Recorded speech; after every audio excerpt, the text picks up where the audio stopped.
Tangarpali block अंतर्गत जोगीमाल ग्राम में बहु आडंबर सहकारे अष्टप्रहरी नामयज्ञ समापन हो जाइछि। जोगीमाल निवासी अच्युतानंद नायक एवं अंबिका नायक कनिष्ठ पुत्र रुंकुणी नायक एवं पुत्रवधू सुनीता नायक कर्ता दायित्व तुलाई ज्येष्ठ पुत्र अरुण नायक एवं पुत्रवधू सुनीता नायक सहयोग करथिले। विभिन्न अंचल 8टी संकीर्तन मंडली अंशग्रहण कर उत्तम कीर्तन प्रदर्शन कर जनसाधारण को मुग्ध करथिले। अष्टप्रहरी कमल शतपथी पुरोहित कार्य तुलाई गंगाधर नायक संकीर्तन गुरु भूमिका दायित्व नहीं सफल करथिले। तांको झियो आरेसिया सुदूर बम्बे आसी खुशी अनुभव करथिले। शेष में कलश विसर्जन कर समस्ते प्रसाद सेवन करथिले। ये जो आपण एठिके आसिकी जो इंटरव्यू नौछंती से बहुत बहुत धन्यवाद। आज आम अष्टप्रहरी शेष दिवस एंड आमे चाहूँ केमिति समस्ते खुशी रे मिलीमिशी रहिबे सेटा आमर मुख्य लक्ष्य। आ समस्त भगवान केमती आशीर्वाद समस्त ऊपर पड़ू सेटा ऑल्सो आमे चाहूँ। आउ मु दूर रे रहूची मु बॉम्बे रे रहूची किंतु मु एबे भी भक्ति अच्छी आउ एडा सार्वजनिक गोटे हाँ सार्वजनिक गोटे प्रोग्राम जो थे कि बहुत लोग पार्टिसिपेट करुँच किसी जाति भेद भूलिकी समस्ते एका सांगरे भगवान को भक्ति रे लीन हो जाती।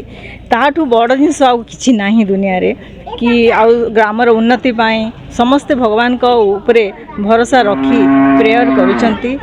मु चाहूँगी कि एमिति सबू प्रोग्राम हेले लोक मान भगवान को ऊपर भक्ति बढ़िबो आ समस्ते खुशी रे तांको भितरे क्लोजनेस आंतरिकता बढ़िबो।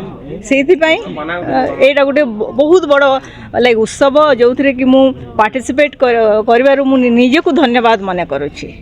सेतकी मु कहबा पई चाहू। प्रहरी नाम यज्ञ आज समापन होइछि आ वर्तमान माने ये अष्टप्रहरी द्वारा आमर गाँव समस्ते आमे एकता हो पारिछुँ।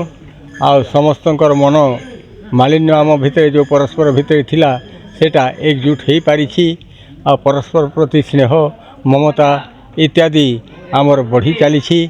आमर एकत्र खाद्य पेय कि 2 अष्ट 8 प्रहर पर्यंत हेबा द्वारा आमर परस्पर प्रति स्नेह ममता इत्यादि बढ़ी चली। वर्तमान आमर परिवेश मध्य सुंदर सुंदर भाव रे आमर परिवेश सुंदर हो पारिछि। आ द्वारा भगवान प्रति समस्त गोटे विश्वास अगाध भक्ति इत्यादि हो पारिछि। आमे अनुभव करूँ भगवान कर जहाँ हो गोटे माने आशीर्वाद अच्छी आ भगवान समस्तंकर मंगल चाहती। तेणु परस्पर भक्ति भगवान को प्रति हेबा उचित एटा आमर विश्वास अच्छी। मु विशेष किसी कहवाकू जाऊनी। सुंदरगढ़ सुशांत कुमार सड़े report the Republic Odisha 24 news.